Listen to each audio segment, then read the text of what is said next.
podcast, where I've taken 100 films that I think all you movie watchers out there should, old or new, and you should watch at least once in your movie watching careers. If you're a vet at this shit, maybe a couple of these slip through your cracks. That seemed to be a case when the Three Colors trilogy came up a couple weeks ago. And I ranked them for you from 100 to 1, and each one of them got a 100-word review and a podcast. The podcast that you're listening to, the very one hosted by me, your boy Seed. The podcast drops one a day for the first 100 days of the year. And boy, am I worn out because of this shit. Yesterday, we talked about possibly the best action movie there is. The best in Die Hard. Directed by John McTiernan, and of course, Bruce Willis, Alan Rickman, and a guy named Carl. Today, we're taking a bit of a swerve, and we're going back into the science fiction adventure, maybe you want to call it that. Number 2 on our list from 1993, directed by Steven Spielberg. It is called Jurassic Park. Let's get into the 100-word review for Jurassic Park.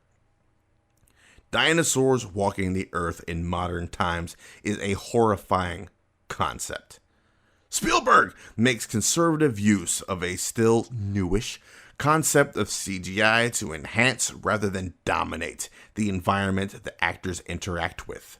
Featuring an all-star lineup of Sam Neill, Laura Dern, Jeff Goldblum, Richard Attenborough, and more, the tale of man was not meant to meddle, clashing with science versus nature, sets off a powder keg of unfortunate events ready to blow at the worst possible time. Breathtaking visuals congruent with a tight, tense story and a healthy dose of Spielberg magic combined to create a masterpiece film. And I'll be damned if that's not right. Jurassic Park is nothing short of magical. When I think of, the phrase Spielberg magic is a thing. And when I hear that, Jurassic Park is what I think of.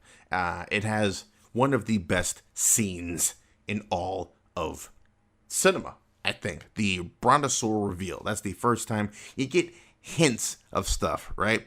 You get to see the cow dropped into the Velociraptor pit. And you just hear what happens, and then you see the remains of this the thing that dropped it in there comes back up, and it's just completely torn.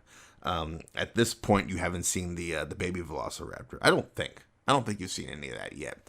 But yeah, the Brontosaurus is the first full reveal you get, and it is the crossroads of perfect acting, perfect directing, and perfect score. You got Sam Neill seeing it first, him fumbling with the glasses.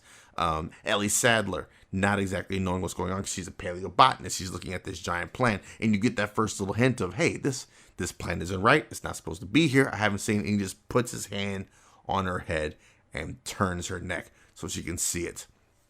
And then the cut to the Brontosaurus, and then John Williams music hits, and that right there is one of the best scenes in film history. And then you get Ian Malcolm there, Jeff Goldblum, the crazy son of a bitch, did it. There's a little something for everybody in here. There's something for people who are like, fuck yes, this is a cool idea. There's something for the skeptics who are like, no, this is a horrible idea. And it is ultimately proven to be a horrible idea. That, in the long run, Goldblum's Ian Malcolm was 100% right. Just because you can do something doesn't mean you should do something. Science also comes with a certain level of responsibility. And Richard Attenborough's John Hammond chose to ignore those responsibilities and did it because it was cool and he knew he could make a good bit of profit off of it. All he got for his time was wasted millions of dollars and wasted lives, honestly. Because you got people there's always going to be some corporate espionage going on there. If you got a big company, there's going to be somebody that's trying to steal your secrets. And they got to Dennis Nedry. They gave him that money. He's smuggling out the embryos. He ends up with the unfortunate end of the hands of the Dilophosaurus, right? We shout out to Lex and Tim, the two kids, and Alan Grant's transition from the beginning of the film to I don't like kids, I don't want to be around kids, I don't ever want to have kids, to being stuck with the kids. And he ends up being a great guardian. He goes the distance to help these kids out. both just to help them out of tight spots and also to do things like to bring that brachiosaur closer so they could pet it. And that's shit that a good dad would do. And he is a great guardian. We can't go without talking about Samuel L. Jackson, man. Hold on to your butts and all this pile of cigarettes. And there's so many good quotables and there's so many tense spots they find themselves in. That one kid, Tim, gets fucked up in this movie, bleeding out the ears, electrocuted at some point, crashes in the car, pisses himself. They go through a lot in this movie, thanks to sheer negligence that didn't need to happen in the first place. Jurassic Park is another one of those joints. We're getting into the films that it's like, you can't take anything out, man. You take anything out and it's going to fuck up something later on in the movie. Setting up the expectations and then the payoffs, the water juggling, those first steps of the T-Rex coming out, and then that final big reveal of the T-Rex come crashing out, and the must go faster, and all that good stuff. There's so many things that's all firing on all cylinders going right in this movie, and that's why it's number 2 on our list. Jurassic Park, a movie 65 million years in the making.